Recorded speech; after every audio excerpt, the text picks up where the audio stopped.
Hey, all you podcast listeners, you can find Slice of the Paranormal everywhere podcasts are found, or you can watch us on our YouTube channel.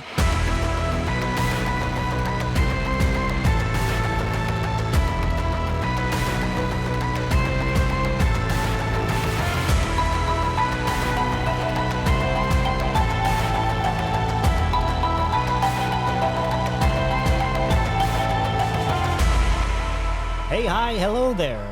Welcome to the podcast. It's Slice of the Paranormal. I'm Ryan, this is Christy, and this is my friend Steve, our historian. Hey, guys. Hey, guys. How's it going? Doing good. Resident geek. Resident geek? Yeah. That's what you want to go with? Well, that's just what I am. Historian You know? sounds... okay. All right, we can go with historian. Resident geek. Resident Geek Historian. All of the above. Yeah, a little bit of it all. I think the full title. So today, what are we talking about? Well, we're going to be talking about the main part of our story today is going to be about the Swamp Church. Oh, that's right. I remember. This place was awesome. Yeah. Isn't that the one that we stopped on the way? Yeah, and then, we stopped at the Bleeding Tombstone first. That's right. Because it was on the way. So we figured we'd tackle a small urban legend, which doesn't merit being its own show. So, I got pictures in the town of Milheim, which, remember when we were doing the trip, I kept thinking it was called Mannheim, and the GPS was trying to take us down to Lancaster. Way different places. So, it's Milheim, not Mannheim. And where's Milheim? Is that by State College? It's out near State College. It's like 28 miles east of State College. Oh, farther. So okay. it's a little bit far, but it's Center County, Pennsylvania. That's right. Is where both of these sites are located. So I suggested we stop and see this Bleeding Tombstone. And so we stop, and it's this little tiny cemetery called Union Cemetery at Milheim. Yep. And I think we have a picture of I got the arch up. The archway of it. And the first time I went there, I walked the entire graveyard trying to find this Muster's headstone. And oddly enough, it's like literally just feet away from the parking spot off Route 45. But the gravestone we were looking for is to a gentleman named Mr. Daniel Musser, who was alive from 1822 to 1888. Now, this is more of an urban legend because the legend states that Musser had been a murderer, and after his tombstone was put on his grave, blood stains started to appear. So the family had the gravestone taken down and a new one re-erected. Some stories say it was erected 3 times, and every time where the lettering of the name was started bleeding a red blood. Okay, so is there a record of this guy being murderous? Well, no. And that's why it goes into the urban legend category. So if you go to the Union Cemetery today, you will see Daniel Musser's headstone there. And to cover up the Bleeding Tombstone, there is now a metal plaque that has the stuff written. Yeah. And you'll remember when we went there... You can see the stain in this picture, like from where it used to be. You can see the stains are still kind of there, but they now have a metal plaque to cover up the bleeding lettering. And someone has even tried to pry that stone or that metal plaque off, and you can see where the original lettering was gouged out a little bit. They wanted to see where the blood was coming from. They wanted to see where the blood was coming from. So, asking whether or not he was a real murderer, here's the legends. The legends are Daniel Musser killed a traveler and took his money, and that accounts for all his personal wealth. But can I interrupt you just for 1 second for our listeners? When we go out to these places, Steve doesn't tell us everything. No. So we get a little bit of the knowledge that goes with it, but not all of it, because we want to find stuff out. Like all I told you was it's a Bleeding Tombstone. Right. So we did go and check this out, but if you're wondering, why are they asking all these questions if we were already there? Well, it's because we don't get all the answers to our questions. Coy. Yeah. Yeah. We purposely save them. I want them to go into every site with a fresh, open mind. I Right. feel if I tell them the history, I box them in to looking for certain things. Right. But if I don't give you much information, you're wide open to any experience. Yeah. And that's how I want it. That's how I conduct actual ghost hunts. So Makes sense to us. now, I don't think he killed a traveler. What we know historically of Daniel Musser is that he was a peaceful local businessman and is tied to 0 murders and no known violence. So I tried to delve into this. I was like, well, why? So how did he get tied to it? Why is he tied to murder? And I found that I think it's a people's memories mashing up 2 different stories together to make a urban legend. I found in 1924, William Musser of Center County was murdered by his nephew. You know Billy Musser? Good old Billy. Yep. Billy Musser down the block. Well, his nephew Harry actually killed him and shot him in the head. Here, they had a problem, and William Musser actually goes to jail for being a moonshiner. You know, a noble trade. Okay. And he gives Harry Musser his property. And Harry Musser, after William gets out of jail, he goes back to Harry Musser and was like, hey, I want my property back. And Harry didn't want to give it back. So ultimately, through a series of events, William Musser gets murdered. And it's all because of the fact that they were all bootleggers, is what they think. Okay. So just by trade. Yeah, and I don't think There's a whole separate family of Mussers. Yeah. Well, they might even be distantly related. But the William is taken to court. He's tried. He's found guilty. And even the judge is appalled at what happens. He actually only gets fined $1,000 and thrown in jail for 10 to 20 years. Yeah, but $1,000 when? In 1924. That's a lot of money. So it's a lot of money back then. So I think that this is an urban legend. I don't think William Musser's Bleeding Tombstone is paranormal, in my opinion. I don't know about you guys. What do you guys think? Like, I mean, we saw the headstone. There are Yeah, it was hard to tell from what we saw, really. I don't think anyone's done a chemical analysis on it to find out what the stainage is. Yeah, why has no one done that? I don't know, Like, because like that'd Penn be- State has actually gone out to like Jim Thorpe and checked the infamous handprint on the jail cell wall that was supposedly left by Molly McGuire, and they actually chemically analyzed the handprint with the wall next to it, and they found that chemically they're identical. There is no difference. So I think maybe a scientist out there, if you're out there and you're a Yeah, scientist. you'd think along the line, like somebody would have been like, what is this stuff coming out of this grave? Can we send it to a lab somewhere? So if you're a scientist, I suggest, Go in the middle of nowhere, Pennsylvania. middle of nowhere, Pennsylvania, Find this random ass grave and test it for us. and test it, please. And then let us know. It's actually right up front. And I You think can't don't do miss it on a Sunday, or was it a Sunday? Because Sunday. none of the pizza places were open then. Oh, I checked, by the way. $1,000 nowadays is about $18,000. Oh, okay. So that it's a little bit of change. A little bit. But I don't know how little big bit. the property was, and they're bootleggers. I'm sure they had money. Apparently, if they're building them that much, they knew they had it. So that was just a side quest, of- Side quest. Our real goal that day was not to see the Bleeding Tombstone. It was just we couldn't pass it without stopping and checking it out. So what we were heading to is a place called Swamp Church. Swamp Church. Now, Swamp Church, that's not its real name. It's actually called the Bethesda Evangelical Lutheran Church. And I'm going to warn our viewers, do not go here. It's been privately owned since 1964. It's no trespassing. Please, respect all no trespassing signs and don't try to go in the church. They use it randomly, and they still. But we have some went stuff. there. We went there, but we're But nobody else but should we're go there. respectful. Don't you go there. Yeah, don't you go there. We went there. We went there, but we stayed outside the building. We didn't break any no trespassing laws. Right. It is a public road. So we went there to see what it was. And I was just looking into why it's called Bethesda, and that's based on a religious pool in Jerusalem that supposedly had healing powers.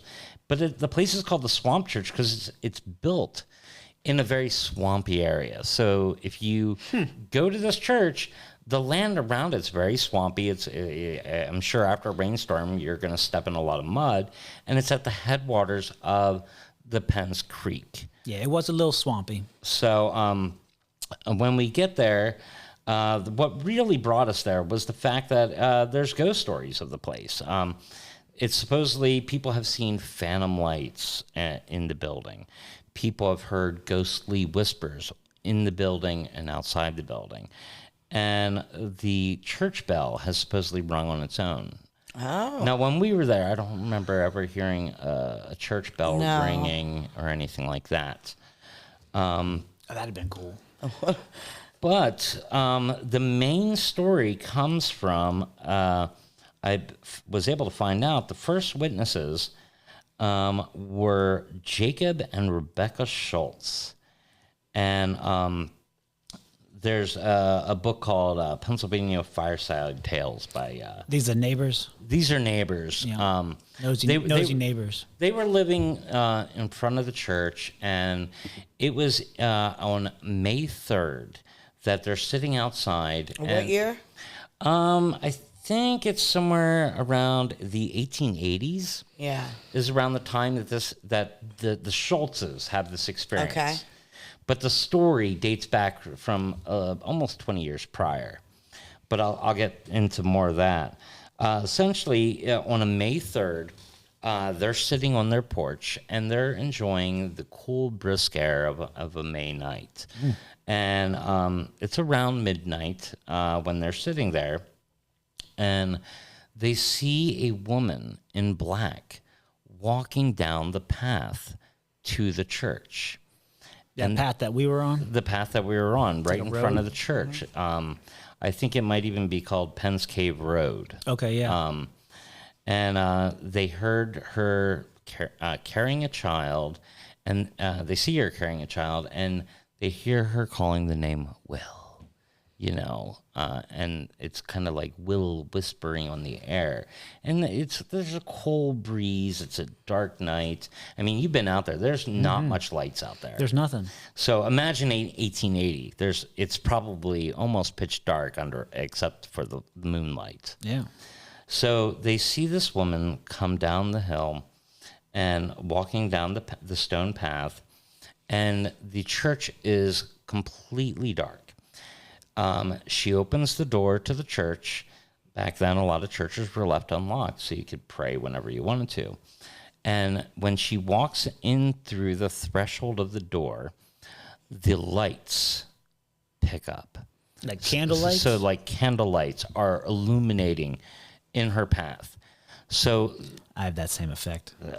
I believe it, it's the musician in me. And so they see this woman walking down the aisle of this church. And when she's walking down the aisle of the church, it appears that she's looking to the sides and she's showing off her child to the parishioners. Now, they don't see any parishioners. They just see the woman. And she walks all the way up to the altar, and she turns around with her baby, showing off her child to the congregation that's not visible. As she slowly walks out of the church, the lights dim behind her, and she leaves the church still calling the name Will. Off, and that's all the Schultzes Maybe she's are like, hearing. Will you help me? No, yeah, maybe. Will you come with me? Yeah, like maybe it's not a name at all. So the Schultzes are beside themselves. They see this. They think. By the way, the Schultzes have got to have some good vision. Like we said earlier, for I it to think be their dark. house might have been closer and is no longer standing. Well, yeah, And because there was you- nothing there when we were there. It was You just the could church. see right in all those windows. So if it was on the window side, they probably could see everything. If Especially- Yeah, but I'm saying a lady in black coming down a dark road in the 1880s with no street lamps. fair enough. How you even seeing But- that lady walk down the road? But like Ryan says, like the windows are not like a typical church where they're stained glass. These are just glass Yeah. windows. So if you are at night and that is illuminated, you will see into the church without any impediment. Yeah, like normally I'd say, yeah, how do they see in the church? But I was there. You can totally see in that church. Like, Yeah, in fact, Tall people could. we had pictures of I couldn't see him. of the outside of the church. We had pictures of the roadways, and I took pictures inside looking into the church itself to kind of give you an idea of what this woman would be walking through. Right. So the theory is that this is a fallen woman, and if a woman had a child out of wedlock, a lot of churches would kick you out as a fallen woman. You would not be allowed in that church. You're unclean. So the theory is, oh, well, this woman was a fallen woman, and she's showing off her church to the parishioners that would have kicked her out.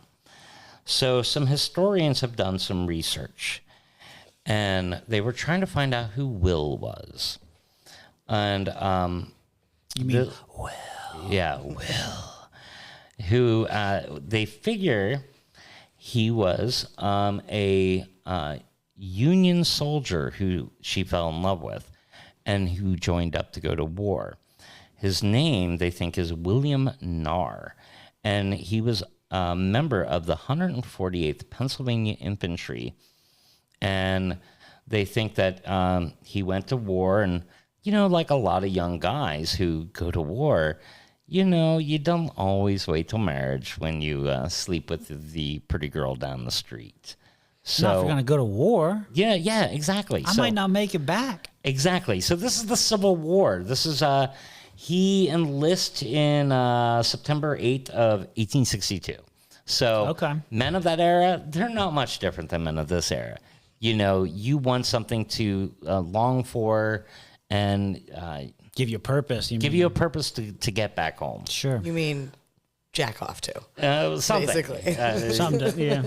But Yeah. he wanted a good memory Good before memory he for left the old because spank bank. this technically might be the last chance he gets to be with Ever. a woman. It's true. Yeah. And you it's don't likely the last chance. Yeah, you don't know. I mean, in 1862, the theories of It's a great pickup line, though. I mean, your chances go way going up. If away you're to like, war, look, baby." I might die. I might die. You might not see me again, hon. Ever.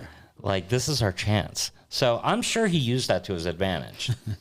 Unfortunately, he does go to war, and they send him. He goes to Camp Curtin, which is down in Harrisburg.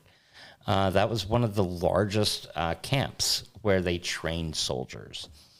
And unfortunately for him, he dies in the very first battle Very first one. that the 148th fight in.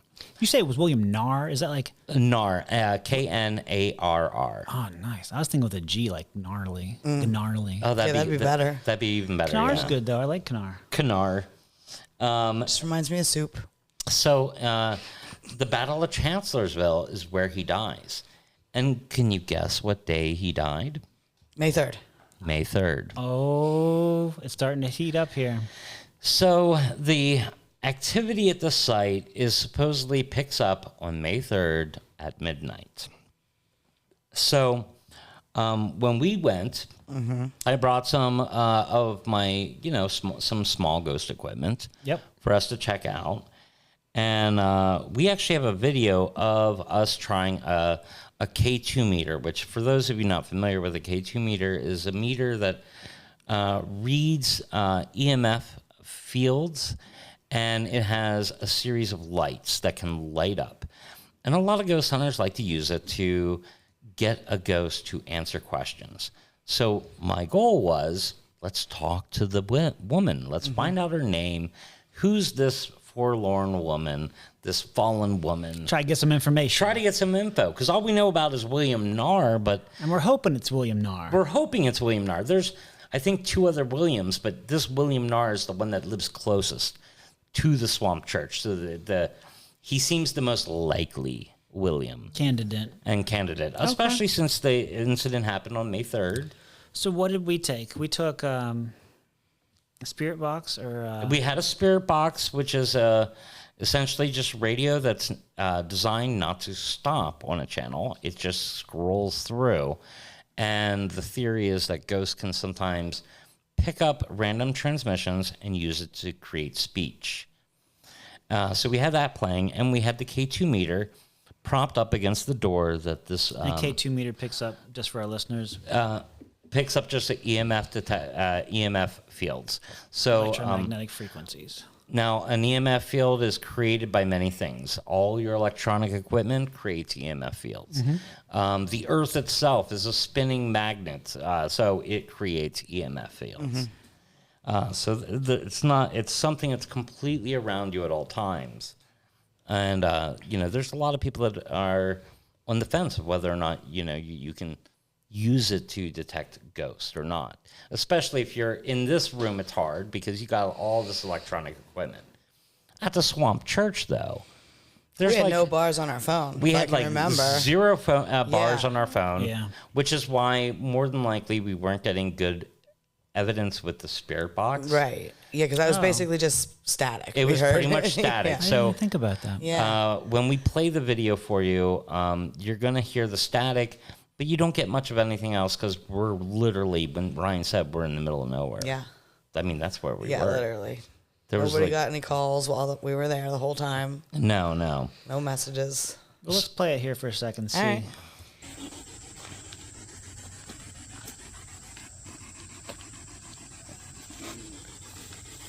So this is just you setting the equipment up and... Is Will here?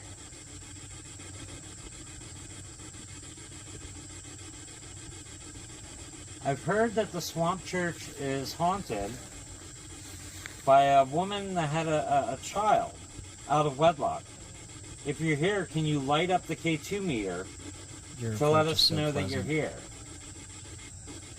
I try to be nice. I know, you're like, hi, Mr. Ghost. We're just Will, are you here? Politeness always matters. I ain't joking. So Steve was asking, then Christy started asking. Will, can you Getting any response light up the yet. K2 meter for me? Thank you. And Thank then you, he Will. started doing one little light. Is this Will we're talking to? I can't If zoom it's in Will, on can it, you but let's see. light up the K2 meter to 3 lights? Can you try to gather your energy and get closer to the K2 meter? Or you can use the ghost box to talk. Nice try. Thanks for joining us out here And today. the ghost box, like I said, didn't get much.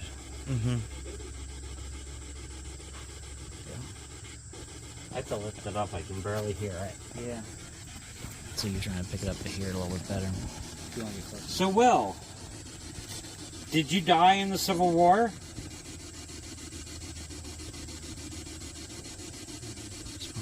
Is this Will? It's a little slow, but it gets going. Yep. Don't worry. Oh, thank you. So there we got a It big definitely response. is. He definitely will, he said. Thank you for showing us. Did you die in the war? Will, did you die in the war? And no response after You did. Thank you so much. Can you bring the lights down to 0, to just 1? Thank you. I was going to stop.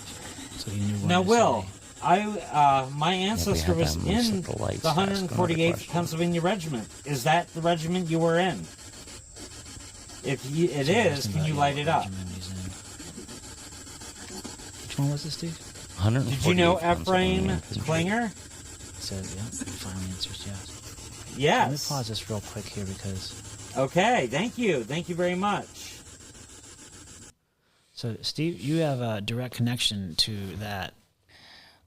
Yes. Familiar, right? I don't. Did we get to the point where I had asked him if he knew Ephraim Klinger? Nope. Okay, so the Right next before that. the next spot is I'm going to ask him if he knows Ephraim Klinger. Now, the reason this I knew a lot about this going into it was Ephraim Klinger is a distant ancestor of mine, and he was also in the 148th PA Regiment. He was a corporal in Company H. And he would have fought with Will at Chancellorsville. So Which is crazy that you knew that, which is just ridiculous. I know. The way my brain just like captures information is weird. Because, I totally didn't know the kids I went to school with, like in the homeroom. I didn't remember their names, but if it's 150 years ago, I'm like, oh. That's important to you. Exactly. So, Corporal Ephraim was essentially one of the bravest and best men of our company, Sergeant H.K. Miller of Company H said. Okay. And that came out in the Regimental History, which I've read. The 148th Regimental History book, which is probably like 900 pages. So, like, seriously, were you like, oh my God, this guy's in the same one? Or did you? Like, I already had a file on the 148th on my phone.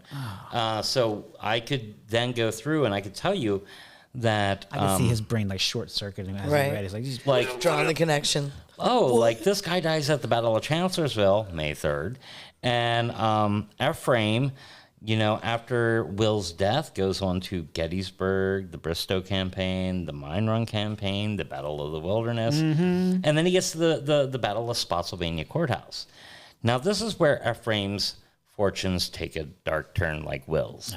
He actually gets captured on May 10th, the following year after Will dies. A year and a week later. Yeah, like a year and a week later, exactly to the day. Huh. So he ends up going to Anderson Prison down south. And after he is there for a while, the last members of the 148th that see Ephraim see him down in a ravine. Oh, so he's not dead. He's captured. He's captured. Okay. Now, if you know anything about Andersonville Prison, there had a creek coming through it, and they put these stockades around this prison, and the stockades blocked the creek up, so it created this swamp area. Okay. All around the prison. In the center of the prison. Oh, okay. So the prisoners that were lucky were on the top of the hill. The unlucky prisoners, like Ephraim, were down in the swamp area. So swamp connection, swamp church, swamp prison. Exactly. There's a lot of swampiness to the story. Yeah. So, like, crazy. It's swamptastic. He's actually living in a hut. It's not ass slop. He's living in a hut made of sticks and mud. So it's these people don't know about hygiene. So like your prison is on this creek, but further up on the creek is other people camping. So you drink out of the creek, you bathe in the creek. That is other people's you toilet defecate water. In the creek. So like where he's at, that creek water is pretty bad. Yeah. And a lot of people die from illness in these jails, and they're not really well fed. So Ephraim actually, after he's seen alive there in Anderson Prison, he gets sent to another prison, and I think it's called Salisbury, like North Carolina or something. Okay. And he dies, and they roll his ass into a cornfield trench. So he's in the National Salisbury Cemetery, and when you go to the cemetery, you can actually, they have the corn rows marked out where all these people are buried. So he doesn't have a headstone. So I felt so bad about Ephraim that I actually carved my own headstone at my house for Ephraim. Because I figured it's a totally normal thing to do. Like it is great-great-grandfather, uncle? No, he's a distant relative. I have like 37 relatives. So he's not even like that. No. My grandfather was lucky. Second cousin, once removed to a hairdresser. My grandfather, my ancestor, direct ancestor that was in the Civil War was in the 172nd. And that guy went to like garrison duty, which is pretty much like Boy Scout camp for people. And when they checked out his regiment, they're like, yeah, these guys are green. They wouldn't be great for the battle. So they're like, we'll put them at this garrison. We'll make them do picket duty. Pretty much they just ate rations and hung out around campfires. He's not part of any war, Doesn't have any battle stories. A little bit different situation. So so Ephraim was so he went on a little longer than. He went on a little longer. I'm sorry, I'm stuck on this. He's like a distant cousin or something? Yes. Okay. He's like a distant cousin. Okay. So, but I mean, I love history. So I've studied all 37 family members and their war records. Yeah, dude, that's totally cool, man. Totally normal. Yeah, Totally and normal. Yeah, Everyone does that. Normal. I love that you're trying to make my brain more normal, because my wife does not believe that. So that the deviation from the story is to add context to these K2 readings, because when we continue on with them, I bring up Ephraim to find out if he knew him.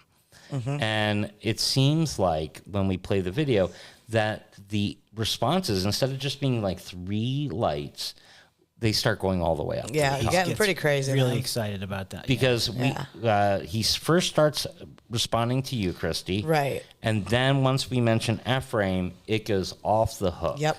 It's like I made the introduction, and then I was like, I was like your wingman.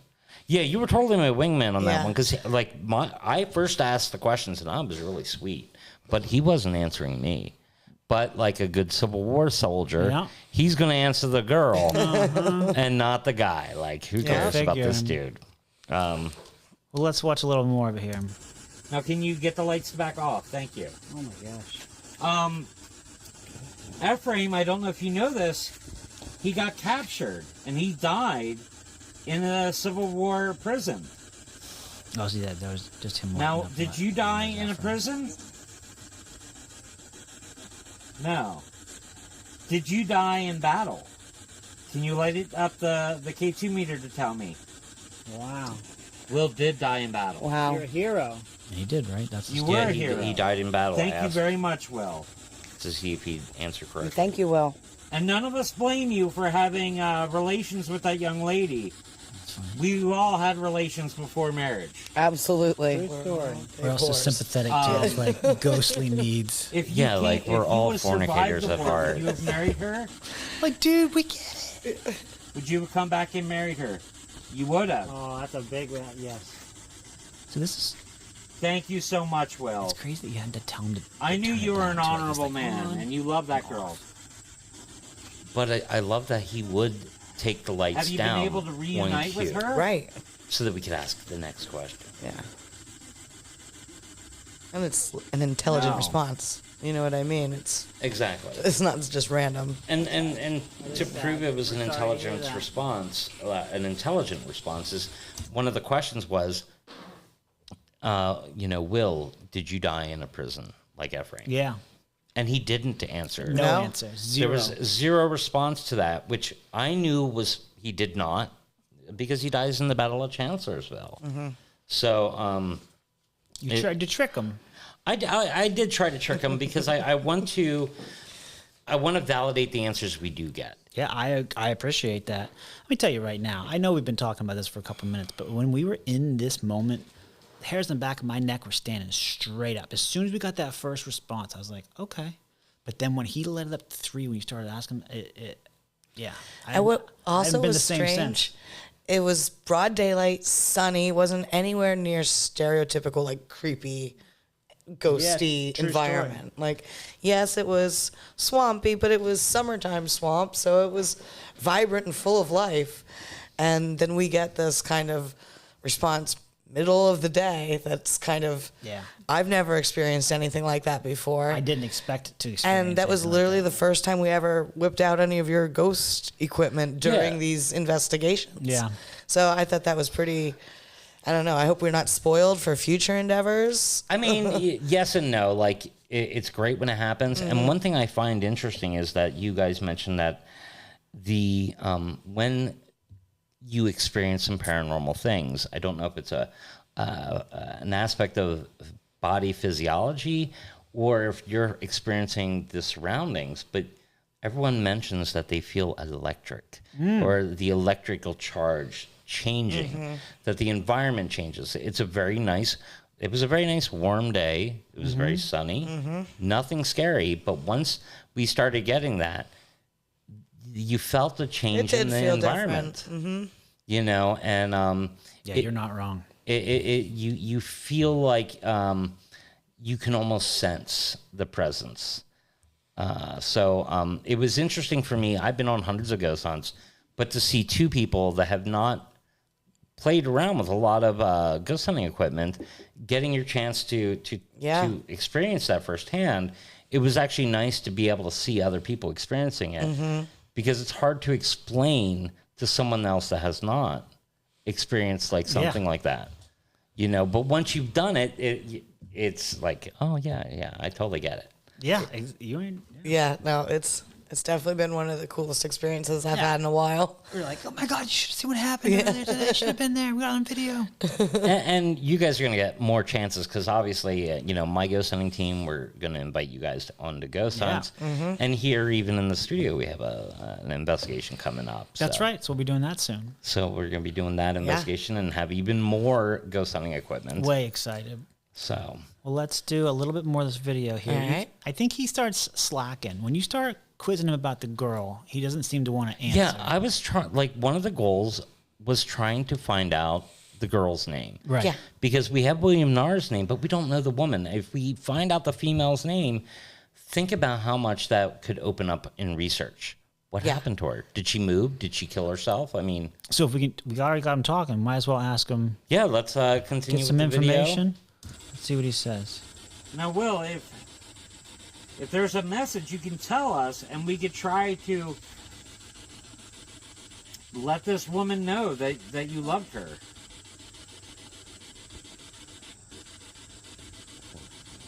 What was her name? We don't know. knows. Can you tell us her name, Will? Stupid question. Oh, I like it. Well, what was her name? What's he gonna do? Bleep it out in Morse code, like dot. Well, Her name was If you tell Dot. us her name, we can... We had the Look spirit her box up going, so he could and go to her hypothetically Oh, use that. true. Okay. Yeah. He like went kind of silent. I think the next time we asked him, the answer was like, he wants to go. Yeah. Sounded like it said no. Radio. Are you trying to play music for us? Is her name a song?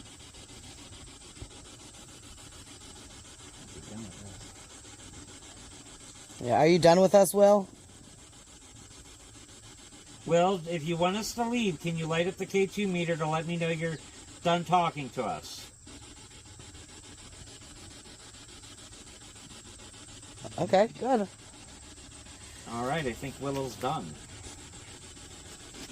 Oh. I thought there was Are one you- more. Oh, there it is. Yep, we got Oh, it. that's really Get strong. out. Yeah. Will, is there something else you you want can to tell almost us? feel when you're having like a communication like this when Die the down. when the vibe changes. Yeah. And when my ghost hunting team goes to any location, if we feel like we've overstayed our welcome, we always give the spirit that we're, you know, trying to talk to the chance to get us the hell out of there. Give him the option. Like, You know, are like, you done? Yeah. Are you done? Do you want us to leave? And whatever response we get, we honor that. Cool. So, like, I've been very anti. A lot of ghost hunting shows you'll see very confrontational in the way they deal with like trying to communicate Oh. to try to get at evidence. And my team has been very adamant about being very respectful. Oh, I like that. Because you want to treat the ghost or entity as you would any friend, as you would want to be treated. So we try to be respectful, because the one thing that I've found is when we do a lot of private home investigations, you get to walk away from that experience and go home.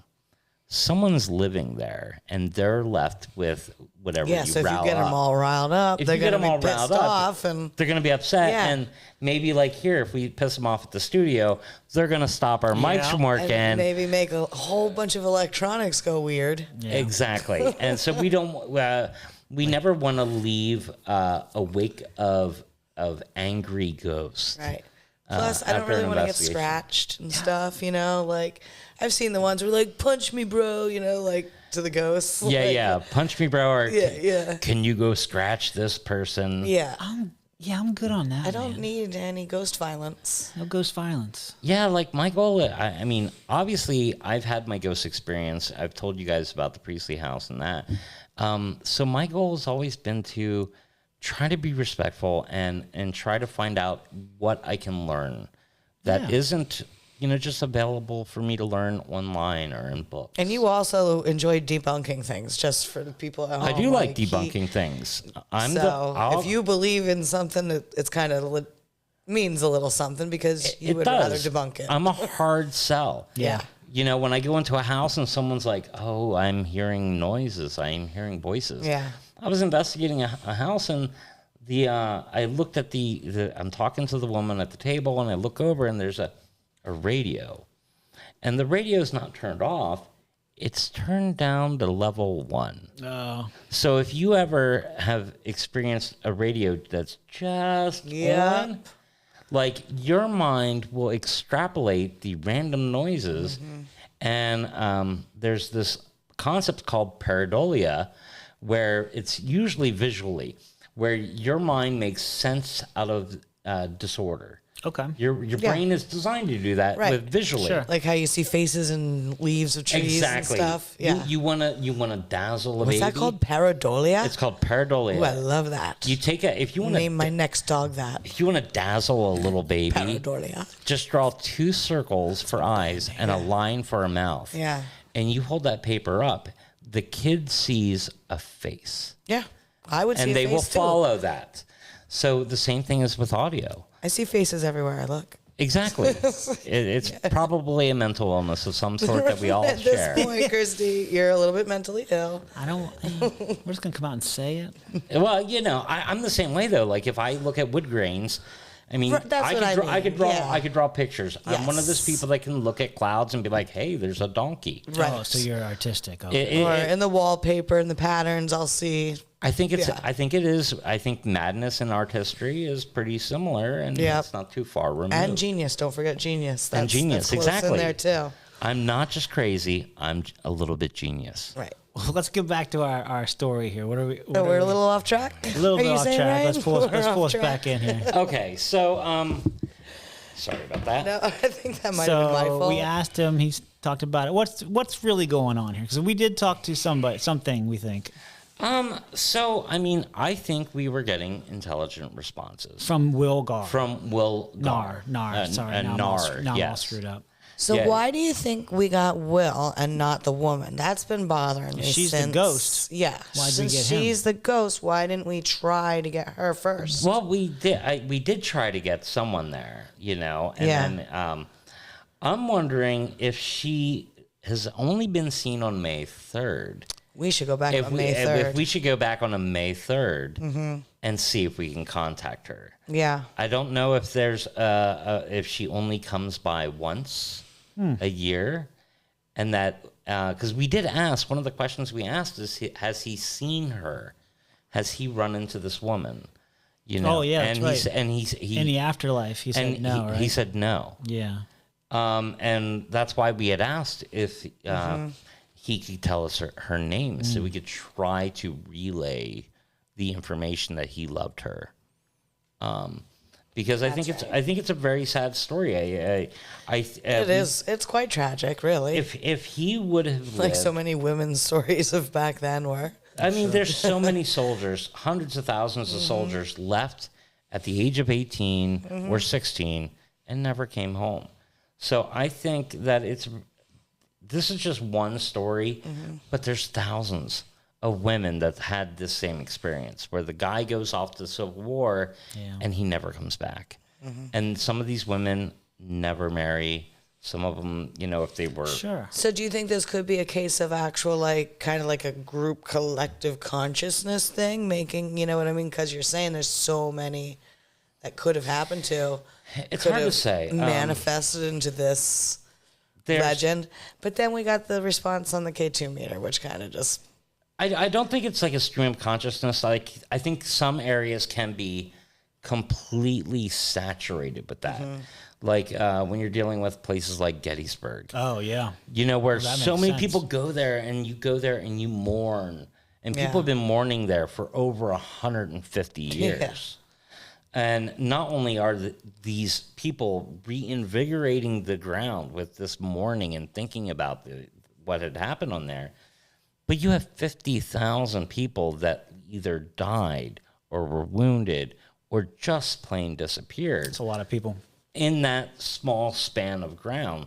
I think it's roughly 25 square miles and of terrain in a 3-day period.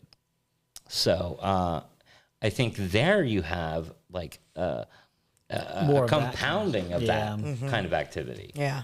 This, to me, it was just so sad to think that this guy truly loved this girl. You know, I believe that he probably would have came back and married her. I don't think he wanted to leave her, child with a child alone. And she probably believed it too, or else she wouldn't have been taking the kid to church. Just proud of it. Yeah. I'm sure she was proud of the child, and because a child is not a negative, Right. and I think if she was kicked out of that church, I would show that church the beautiful child that they had cast away for no reason. I really would like to go back on May 3rd. I think we should do it. I think we owe it to the It's definitely on my listeners, bucket list. and it's just a day. It would be nice to find out who owns the Swamp Church. Oh, there you go. And see if they would Well, let you know us. they're still doing church there, right? We saw that. They're still doing church in that place. So we just got to start going to church on Sundays. And being that it's no become a trespassing, member. my theory is I always try to be respectful of the site, and I have the disclaimer. You know, if there's no trespassing signs, you honor it. You don't trespass. You don't go in the building. Being on the site is not technically trespassing. It's when you cross the threshold. Yeah, everyone's welcome in church, though, right? You would for church. I mean, that's what God says. So we should become members of the Swamp Church. That's what I'm saying. Although we'll have to call it the Bethesda Evangelical Church, because if we say Swamp Church, they'll know that we're there for paranormal see our- reasons. Right. That's a long drive to go to church on Sundays. Yeah, what was that? Like almost 45 Close to- minutes Yeah, it was a while. to get there from here. Got it. Yeah. No, yeah. Well, let's roll through here. I think we good? We got all our information now? I'm sorry. That's all the information I got on the Swamp Church. It was a fun time. It was It one was of my really favorite ones fun. so far. Yep. So I definitely recommend checking it out. While we were there, we went to the local pizza place in Pleasant Gap, PA. Little Mama's Pizza, it was called, and it was an interesting place to go. It's on a corner right in, it's called Pleasant Gap. I said, a cute little spot with a few inside dining tables and strange skeleton recreations next door. It was like You dinosaurs. took pictures of those, didn't you? Rats. Yeah, they're on our Instagram. It was weird. Yeah, like skeletal dinosaurs outside. Large skeletal. Yeah, it was interesting. But the pizza was pretty good. Steve, again, you gave a monster score. You gave a 4.25 to the pizza. Now, Steve, just so the audience knows, Steve always does pepperoni. I do. Christy and I always do cheese, and sometimes we'll try the pepperoni. Yeah, I as try well. pepperoni sometimes too. But we like to keep it on the same playing field, so we always test the same pizzas. Steve got pepperoni and said 4.25 out of 5. Said sauce was nice and mild and not too much. Cheese was fine. Crust had a nice taste, but tasted a little floury. Oh, roast, I'm sorry. Nice roast, but tasted a little bit floury. For sure haunting this place. Yeah. So 4.25, another big score for you. Christy, 3.0, which is a good score. Like the crispy bottom, I could tell I was going to like it when I cut it with our new Hatchet pizza cutter. Oh, yes. Got the old Hatchet pizza The cutter. hatchet. Not overly saucy or cheesy, and it was a good balance, but in the end, it was still pizza.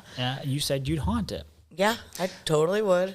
But can I please just mention that when we walked in to eat the pizza, there was someone sitting there, was a very nice gentleman who ended up talking to us for a while. I forgot about that guy.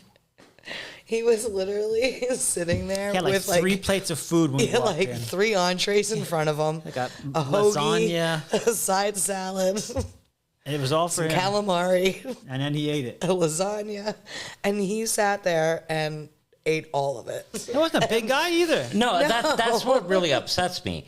I hate seeing thin people eating I know, pisses you off, 3 right? times more Yeah. food than I'm having. Yeah, that was as much food as I'd probably eat in a week. That was so much food that he ate. Very nice And no guy. Totally nice. nothing to go. He gave us a either. lot of Did you pizza notice? info. Nothing to go. It was gone. He ate it all. To gone. No bread, nothing left. He's eating for two. He has to have a tapeworm. But that's true. he said everything on the menu was very good, so that is good for them. We didn't try everything on the menu, but he apparently liked everything on the menu. And he had been to a lot of pizza places and let us know about each one of them. Yeah.